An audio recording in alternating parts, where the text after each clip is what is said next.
Aujourd'hui, je vous propose d'avoir la tête dans les étoiles, les yeux rivés sur la Lune.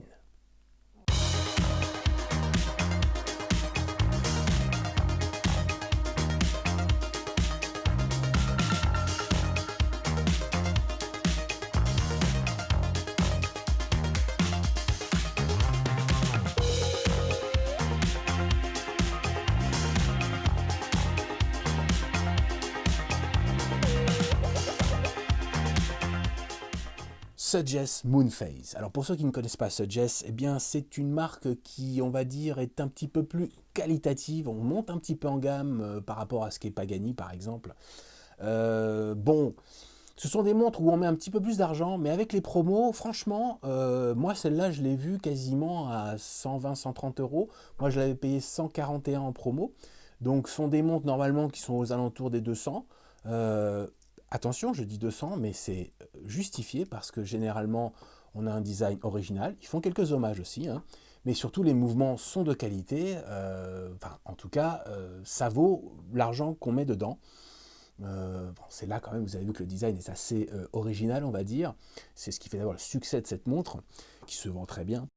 Et puis, c'est ce que je dis toujours, dans une collection, ce qui est agréable, bon, c'est d'avoir les montres qu'on aime, évidemment, mais c'est quand même chouette d'avoir un peu de tout.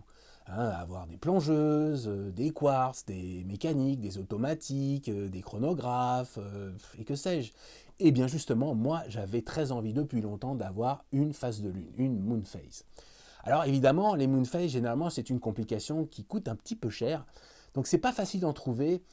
On peut, il y en a même en quartz, ça c'est très très très avantageux parce que vous n'avez jamais, vous mettez la phase de lune une fois, vous réglez ça et après avec le quartz, bah, vous reprenez la montre, il n'y a pas de souci, hein, il n'y aura pas à régler tout le temps. Quand c'est une automatique, forcément, à chaque fois que vous arrêtez de la porter, à moins que vous ayez un remonteur automatique, bon, bah, là il faudra tout refaire, mais très honnêtement, c'est pas vraiment ce qu'on cherche, l'exactitude. Je suis pas là en train de me dire, ouh là là, est-ce qu'on est dans une phase de lune gibbeuse ascendante ou décroissante En fait, on s'en fout. Ce qui est chouette, c'est d'avoir cette petite lune qui tourne comme ça. Donc moi, généralement, je ne mets pas la vraie phase de lune actuelle. Je mets juste la phase de lune pour la regarder tourner. Comme ça, c'est franchement sympa. En tout cas, moi, je kiffe. Mais je vous encourage quand même à faire ce que je vous dis. Essayez différents styles de montres, différentes complications. Ça participe à la jubilation d'être collectionneur. En horlogerie en tout cas. Bon, bien, je vous propose de regarder ensemble cette petite Suggest. Enfin, petite, elle n'est pas franchement petite, hein, ça c'est clair. On va voir la dimension, mais en tout cas, c'est parti. Et voici donc la Suggest Moonphase. Alors, je crois qu'on est tous d'accord. Hein. Moi, la première fois que j'ai ouvert la boîte et que j'ai vu la montre, je me suis dit, qu'est-ce que c'est que ce truc? Très honnêtement, c'est quoi cette montre avec des paillettes de partout? Qu'est-ce que j'ai acheté? Voilà, ça a été ma première impression. Alors, il faut savoir que sur les photos, ça avait l'air de ressembler beaucoup à l'aventurine. Alors, l'aventurine, voilà, c'est une espèce de procédé voilà, avec une pierre qui s'appelle l'aventurine. On y met du cuivre, je crois, et ça donne un petit côté comme ça, étoilé. Alors, c'est très connu dans la haute horlogerie. Hein, cette pierre, l'aventurine, ça existe. Hein. Et donc, je pense que c'est un petit peu pour ça qu'ils ont voulu jouer la carte un peu luxe. Mais là, ça fait un peu trop, en fait. Ça fait un petit peu trop paillette. Je me suis dit, je vais vraiment porter ça, moi. Et puis, bien écoutez, je vais vous dire, j'en suis amoureux dingue de ce cadran. Non mais sans déconner, c'est super beau. En fait, ben, je sais pas quoi, ça le fait, mais grave. Hein. Même la lune, on voit qu'elle est texturée. Il y a, ben voilà, c'est pas juste un petit rond blanc. Bon là, ils ont mis quelques petites étoiles. Bon, ça fait un peu chipouille, mais pour le reste, elle est magnifique, quoi. Mais franchement, hein, au départ, on se dit, mais qu'est-ce que c'est que ce truc? Mais en fait, non. Ça attire l'œil, mais d'une bonne façon. Les gens se disent, mais c'est quoi cette montre? Donc voilà, il faut le savoir. Au début, on se dit, au secours. Mais avec ce beau bracelet en cuir bleu, magnifique, très confortable. Et pourtant, la montre, vous voyez, moi, je l'ai bien portée. Et bah écoutez, il se craquelle pas encore. Il est plutôt pas mal, hein, il résiste bien à la sueur et tout ça, donc il est peut-être un petit peu fin, mais je m'attendais à ce qu'il craquelle beaucoup plus vite, hein, on n'est quand même pas sur des montres ultra cher, on va dire, mais bon, qualité Sugess, hein, on voit que, petite attention du détail, ici c'est brossé, ici c'est poli, hein, sur la boucle. Non, c'est chouette, hein, franchement, cette montre, j'ai été impressionné, très impressionné. Alors bien sûr, il y avait un modèle avant celui-là où la date était en blanc, bon, c'était pas vraiment pareil. Là, je trouve que la date en noir, alors c'est pas très lisible, on va dire. Faut être honnête, je pense que les guichets de la date, les deux guichets sont vraiment très très proches des numéros. Bon, c'est pas très pratique au quotidien, ça se lit quand même, mais au moins ça ne ressort pas, on va dire, trop du cadran, qui lui c'est complètement illuminé. Enfin, je veux dire, on se prend à regarder ce cadran dans toutes les directions. Enfin, c'est hypnotique, franchement. Et je vous dis, cette lune, elle est très chouette aussi. Donc, c'est pas une lune stylisée ou je sais pas quoi. Non, on a vraiment l'impression de regarder la lune avec toute sa texture, ses petites taches comme ça, plus ou moins gris clair, gris foncé. Vraiment, là aussi, une agréable surprise. C'est devenu une de mes montres préférées.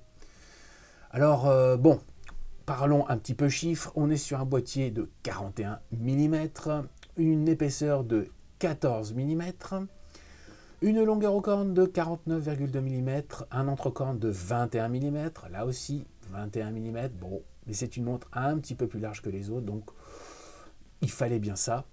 Et puis de toute façon, le bracelet, on n'a pas très envie de le changer parce qu'il est vraiment chouette. C'est du cuir véritable. Là-dessus, c'est pas d'espèce de cuir collé avec du plastique entre les couches de cuir très minces. Non, franchement, bonne qualité du bracelet, rien à dire. On retrouve un verre saphir légèrement bombé, jolie distorsion. Alors, il y a un petit peu d'anti-reflet, il n'est pas exceptionnel, mais il y en a un petit peu, je tiens à le dire quand même. Le fond de boîte, lui, n'est pas en saphir, bien sûr, mais c'est quand même vachement sympa de pouvoir voir le mouvement. Et le mouvement, eh bien, c'est un Seagull ST2528 à remontage automatique ou manuel. On peut remonter ici avec la couronne façon oignon mais non siglée, un petit peu dommage. Ici on voit le poussoir pour régler la phase de lune et ici pour régler la date. Et d'ailleurs pour actionner ces poussoirs, il vous faudra quelque chose de plus fin que juste la pointe d'un stylo. Il faudra plus un genre comme ça, un genre de cure-dent. Alors pour la date, je vous montre, on peut le faire sans aucun souci. On prend la montre dans la main et voilà. Donc un clic. Alors vous remarquez que quand même, le chiffre ici n'est pas super bien aligné parfois. Mais voilà. En fait, quand nous on l'actionne, j'ai l'impression que ça ne se centre pas très bien. Par contre, quand la montre change elle-même de date, ça se centre beaucoup mieux. Donc ça, c'est juste à savoir. Par contre, la phase de lune, vous ne pourrez pas l'actionner. Je ne vous conseille pas de l'actionner en ayant la montre en main. Il faut mettre la montre à plat. Et voilà, parce que voilà, c'est un système qui est un petit peu, on va dire, un peu fragile et il n'arrive pas bien à s'enclencher si vous tenez la montre dans la main. Donc voilà, vous la mettez à plat et là, voilà, ça vous permet de voir, quand il n'y a pas de lune, le beau ciel étoilé. Voilà. Non, franchement, c'est plein de petites surprises à regarder, cette montre. C'est assez chouette, franchement. Et voilà, comme je disais, au premier abord, on se dit oh là là, et en fait, on se dit chouette après. Alors, bien sûr, la montre est résistante jusqu'à 50 mètres. Bon, la couronne n'est pas vissée. Fuyez de toute façon avec le bracelet, c'est pas du tout fait pour approcher l'eau, on va dire. Alors maintenant, oui, revenons au mouvement. Je tiens à préciser que ce mouvement, c'est aussi un des meilleurs mouvements que j'ai dans ma collection, puisque il est à un peu moins d'une seconde par jour de retard. C'est quand même incroyable. Donc hyper précis, quoi. Là aussi, grosse bonne surprise. Voilà, on peut parler aussi de la luminescence. Alors, ils disent que c'est de la BGW9, donc une luminescence suisse qualité, quoi. Et j'en doutais un peu. Eh ben pas du tout. On va voir ça tout de suite. Alors vous voyez que là, bon, c'est on voit que c'est assez brillant, on va dire, et même la Lune a un petit peu de luminova, donc pas trop, mais juste ce qu'il faut, donc ça c'est cool. Mais je vous assure que au petit matin, après une nuit entière, eh bien, sur les aiguilles et sur les index, on continue à voir clairement la luminescence. Donc oui, je valide, pour moi ce sera bien de la BGW9, il n'y a rien à dire. Voilà, c'est pas la qualité suisse, c'est japonais, hein, mais ça y ressemble grandement. Donc là aussi, grosse bonne surprise, hein.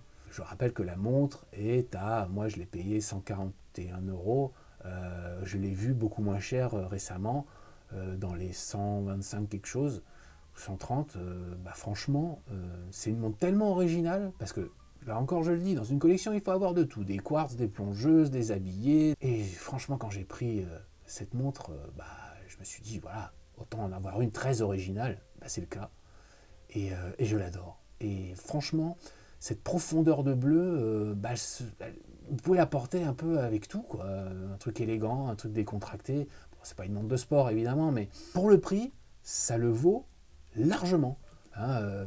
Les finitions, la transition entre le poli brillant et le brossé, parfait. Et voilà ce que ça donne sur mon poignet.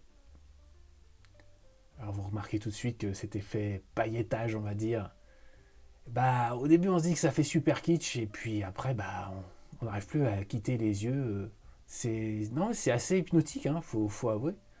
Avec cette lune comme ça qui est pas juste une lune un peu designée cheap. Là on a vraiment une lune qui ressemble à une lune, donc ça c'est cool. Bon alors vous voyez le guichet de la date c'est pas super visible, hein, parce que le fond noir fait qu'il y a toujours un peu d'ombre. Et bon voilà. Mais c'est beaucoup mieux en fond noir qu'en fond blanc. Ça s'intègre beaucoup mieux dans ce bleu profond. Et avec toutes ces petites étoiles, il y en a peut-être un petit peu trop. Mais franchement, ça le fait. Alors on remarque aussi que bah, les index ici, là, bon, ils sont pas toujours super centrés par rapport à l'index. Je pense que c'est plus l'index qui est posé à la main, on va dire, qui parfois est pas super aligné. Bon, on va dire que c'est le côté fait main d'une chouette montre. On va trop lui en vouloir, mais le contrôle qualité, bon bah là-dessus, il y a un petit détail quand même. Alors on remarque aussi ici qu'il y a des rayures un peu tout autour, mais ça c'est dû au fait que la montre a ce petit facettage là comme ça. Et bah forcément, comme elle porte un peu haut sur le poignet, dû à l'utilisation du système de phase de lune, bon bah voilà, c'est pas inconfortable, mais ça va forcément se micro-rayer, mais c'est vraiment très limité à cette région-là, hein, cette région-là, vous voyez. Là, c'est ces petites, pas lunettes, mais enfin le contour ici du verre, voilà, c'est ça qui prend, alors que le boîtier est en dessous beaucoup moins. Là-dessus, il n'y a pas de souci, enfin voilà quoi, la montre est plutôt robuste. Donc là, on est en gros plan, je le rappelle, donc sur le long terme, ça soit, on va dire pas du tout. Mais voilà, voilà ce magnifique exemple d'une phase de lune originale et pas chère. Non, franchement, elle porte très bien, elle se fait remarquer, mais dans le bon sens, et elle attire l'œil. Les gens vous demandent, mais c'est quoi? Et tout de suite, ça fait beaucoup plus luxueux que ce qu'on pourrait croire avec cet effet pailleté. Donc voilà, moi je suis un grand fan. Qu'est-ce que je peux vous dire de plus? C'est une montre que j'adore, très honnêtement. Alors on va voir tout de suite quel score elle a obtenu. Au niveau des spécificités, bon bah le Seagull, hein, pour un mouvement face de lune, bon, ça reste un mouvement d'entrée de gamme, mais franchement les phases de lune c'est pas si courant que ça, et celui-là il est quand même régulé à un petit peu moins d'une seconde en moins par jour, donc c'est pour vous dire. Et puis franchement Seagull ils sont réputés pour faire des mouvements plutôt fiables et robustes, donc là-dessus c'est 4 points obligés. Au niveau du verre, eh bien j'ai mis aussi 4 points parce que franchement bah, il y a tout, un léger bombé, il est un petit peu facetté sur le bord, un petit peu d'anti-reflet, non franchement, 4 points sans souci. La luminescence, bon bah là aussi j'ai mis 4 points parce que là c'est quand même, entre guillemets, moi je les crois quand ils disent que c'est du BGW9. J'ai fait le test, franchement au petit matin on voit encore, on peut encore lire l'heure, donc là-dessus je les crois. Donc 4 points sans problème. La résistance à l'eau, bon bah là je n'ai mis que 2 points, on va pas s'enflammer, évidemment, c'est pas une montre à amener à la plage, enfin, en tout cas vous faites ce que vous voulez. Au niveau du bracelet, ben, j'ai mis 3 points, c'est un bon bracelet en cuir, un bon cuir, je le trouve un petit peu fin, il est un petit peu fin c'est vrai, mais bon on peut pas tout avoir, et en même temps, bon, Le fait que la boucle ne soit pas siglée mais qu'elle soit brossée et polie, c'est sympa. On peut mettre ce bracelet sur une autre montre. Donc, non, franchement, un bon bracelet. Au niveau du feeling maintenant, parlons du style. Bon, bah écoutez, moi j'ai mis 4 points, autant le dire tout de suite. Le côté aventurine, un peu fake, bah, c'est sûr que ça va pas plaire à tout le monde, donc là on pouvait pas mettre 5. Mais franchement, c'est tellement original. Voilà, moi je pense que ça mérite largement 4 points. Au niveau de la réalisation, j'ai mis aussi 4 points. Alors on a vu que oui, c'était pas tout à fait aligné les index et les numéros, mais sur le Réo, je veux dire, bon, voilà, on va dire que c'est du fait main façon luxe qui est pas toujours super précis. Mais attention, hein, ça se voit absolument pas à l'œil nu. Il faut vraiment y aller à la caméra pour le voir, hein. Donc là-dessus, 4 points, parce que le reste, la phase de lune, je veux dire, les poussoirs, tout ça, ça sent la qualité quand même. Donc là-dessus, moi, 4 points, c'est sans problème. Le confort, bah, là aussi, j'ai mis 4 points. C'est franchement assez léger, c'est pas non plus, voilà, c'est pas une montre en plastique, hein. Mais bon, le boîtier 41 mm, on s'y fait très bien. Je trouve que, au contraire, ça fait une belle présence. Je pense qu'en 40, elle aurait été un petit peu petite, vous voyez. Donc, non, mais elle sait se faire oublier, hein. Le bracelet cuir, c'est toujours très agréable. Donc là-dessus, 4 points sans problème également. Au niveau de l'aspect pratique, maintenant, eh bien, bon, on a une phase de lune. On va dire qu'on va pas s'en servir tous les jours. C'est pas un truc très très essentiel au quotidien en tout cas. Mais c'est un petit côté poétique, hein, de savoir est-ce que c'est la pleine lune ou c'est la nouvelle lune. Enfin, voilà, c'est assez sympa. Je sais pas, moi ça me parle. Mais on a la date, on a une bonne luminescence, pas une grande résistance à l'eau. Donc moi j'ai mis 3 points. Voilà, on reste dans la moyenne. La longévité, bon bah, le mouvement, ça ira. La montre, je pense aussi, le boîtier quand même est assez robuste, est assez épais. Donc là-dessus, 4 points. Parce que également pour le bracelet, qui peut se changer bien sûr, mais pour retrouver exactement celui-là avec ce bleu un peu verni comme ça va être très dur. Donc espérons qu'il tienne sur le long terme. Et franchement, pour moi, il le fera parce que je vous dis, moi cette montre, je la porte pas mal. Et pour l'instant, il ne se craque pas du tout et je n'ai pas du tout entretenu le cuir, hein. Donc là-dessus, moi, 4 points, c'est sans souci. Alors, est-ce une bonne daily? J'ai mis 3 points. C'est une montre élégante qui peut se porter un peu en toutes occasions, mais ça reste quand même, voilà, ça attire vraiment l'œil. C'est pas très discret, donc on va pas mettre trop non plus. Voilà, c'est habillé, on va dire. Donc peut-être pour tous les jours, 4 points, ça serait peut-être un peu trop. Donc 3 points mérités. Bah, le week-end, là, c'est 5 points sans problème, parce que je pense pas que dans votre collection, vous ayez beaucoup de montres qui ressemblent à ça. Donc c'est 5 points sans souci. On passe maintenant au point décisif, et tous les points sont multipliés par 2. Alors, le contrôle qualité, à part ce petit souci sur les index par rapport au Réo, bon, moi je mets 4 points, parce que c'est quand même une belle phase de lune qui marche très très bien. La date aussi, ça marche nickel. Pourtant, il y a 2 guichets, donc c'est loin d'être simple. Donc 4 points mérités. La valeur d'achat maintenant, bah, je vous ai dit, hein, vous pouvez l'avoir à des prix quasiment défiant toute concurrence. Elle est vraiment toute seule sur le marché, hein, à ce prix-là. Donc j'ai mis 4 points. Au niveau de la marque maintenant, alors 4 points aussi, parce que ce geste c'est quand même, on va dire, l'entrée de gamme de la, de la bonne qualité, on va dire. Donc voilà, moi je pense que ce geste, ouais, c'est une marque que je commence vraiment à aimer et j'espère très bientôt pouvoir en acquérir d'autres. Mais on est quand même un petit cran au-dessus des modèles qu'on a à 100 euros. C'est toujours un petit peu plus cher, mais franchement ça les vaut. La qualité est au rendez-vous. Alors, nous arrivons maintenant à l'aspect coup de cœur. Eh bien, c'est la première montre à qui je mets 5 points. Parce que très honnêtement, voilà, moi voilà, la catégorie coup de cœur, c'est un peu, on va dire, subjectif, hein. Mais je pense que, vu l'exécution, vous cherchez une Moonphase avec de l'aventurine, de la luminescence, qui est quand même une marque de qualité, hein. Il y a le nom marqué juste à côté Moonphase, là, les 2 guichets de date en haut, c'est parfait, il n'y a pas de fausses notes, ça se marie très très bien. Donc franchement, oui, on peut vraiment tomber amoureux de cette montre. Et moi, personnellement, bah, c'est le cas. Donc 5 points sans problème. Et le score final est de 78 points. Et oui, c'est pour l'instant celle qui est en tête de notre classement.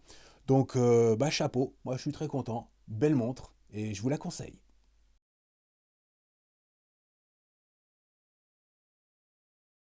Voilà, c'est tout pour aujourd'hui. J'espère que ça aura été sympa de passer quelques temps ensemble, la tête dans les étoiles. En tout cas, merci de suivre cette chaîne. Et moi, je vous dis bien sûr, n'oubliez pas de prendre du bon temps. See you next time sur Watch Upon a Time.